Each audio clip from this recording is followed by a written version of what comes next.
नमस्कार दोस्तों, मैं हूं अंकित और आज मैं हूं छत्तीसगढ़ के गरियाबंद जिले के राजिम में, जिसे छत्तीसगढ़ का प्रयाग भी कहा जाता है। यह जो प्रयाग नाम है, छत्तीसगढ़ की 3 प्रमुख नदियां महानदी, पैरी और सोढुर के संगम के कारण पड़ा है। यहीं पर इन तीनों नदियों का संगम है। और आज मैं अभी जहाँ पर हूँ वह है लोमस ऋषि का आश्रम।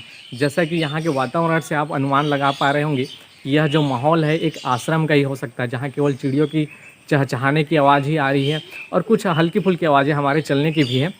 तो चलिए मैं अब पूरा आश्रम आपको घुमाता हूँ। बहुत ही सुकून मिलेगा आपको इस आश्रम में। और इस आश्रम से जुड़ी जो पौराणिक मान्यताएं हैं वो भी मैं इस वीडियो में बताने वाला हूँ। तो बने रहिएगा वीडियो में। और चलिए अब चलते हैं आश्रम के अंदर की ओर।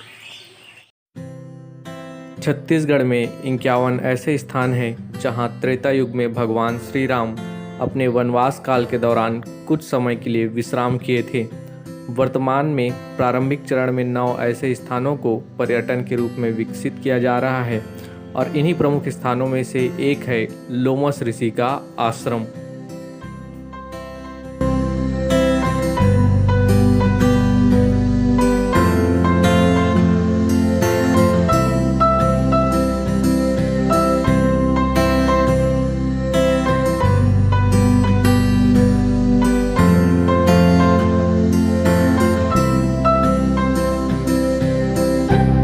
इस प्रवेश द्वार से प्रवेश कर आप लोमस ऋषि आश्रम, कुलेश्वर महादेव मंदिर और भक्त माता कर्मा मंदिर के दर्शन कर सकते हैं।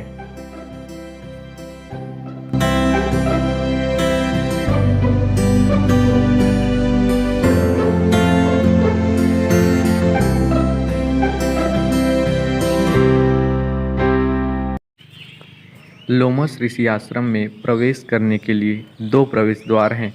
एक जब आप कुलेश्वर महादेव मंदिर की ओर से आते हैं और यह दूसरा प्रवेश द्वार जिसमें हम प्रवेश करने जा रहे हैं। जैसे ही आप मंदिर में प्रवेश करते हैं एक अलग ही अनुभूति आपको होने लगती है, क्योंकि इस प्रकार के वातावरण में आप अपने आप को एक हल्का महसूस करने लगते हैं।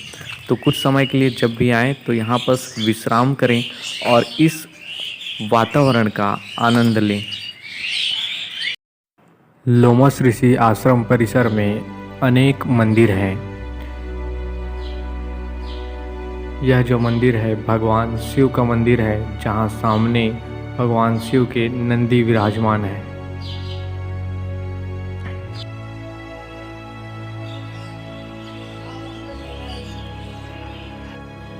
आश्रम परिसर में ही स्वर्गीय महंत मधुर गिरी जी और स्वर्गीय श्रीमती सीता देवी जी की प्रतिमा स्थापित की गई है।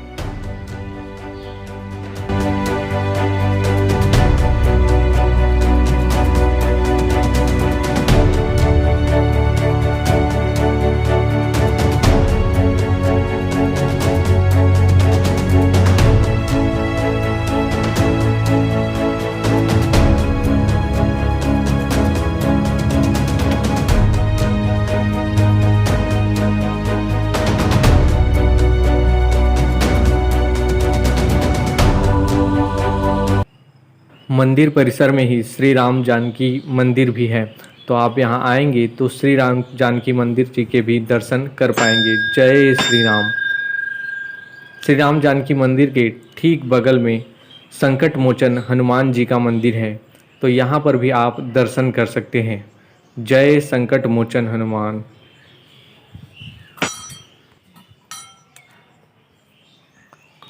यह जो मंदिर है लोमस ऋषि का मंदिर है। लोमस ऋषि परम तपस्वी विद्वान थे।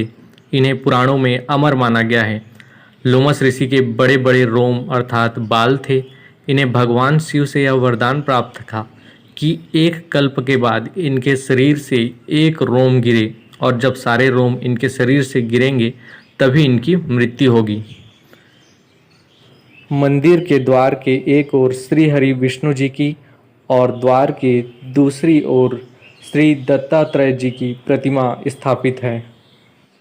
लोमस ऋषि के मंदिर के ठीक सामने की जो प्रतिमा है वह काकभुसुंडी नामक एक भक्त की है। एक बार जब लोमस ऋषि प्रवचन कर रहे थे तब सभी श्रोता ध्यान से प्रवचन सुन रहे थे।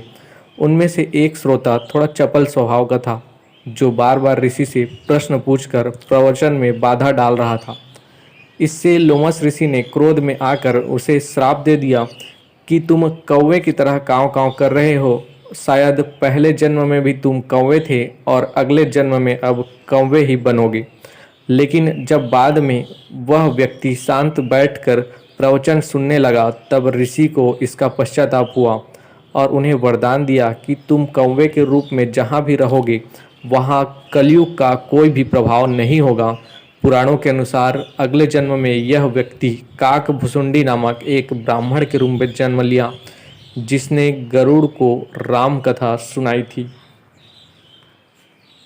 राजिम मेले के दौरान और महाशिवरात्रि के अवसर पर अलग अलग क्षेत्रों से संत महात्मा इस स्थान पर आते हैं और यहाँ विश्राम करते हैं। तो आप भी जब आए यहाँ पर तो कुछ समय विश्राम करें और इस जगह के वातावरण का आनंद लें।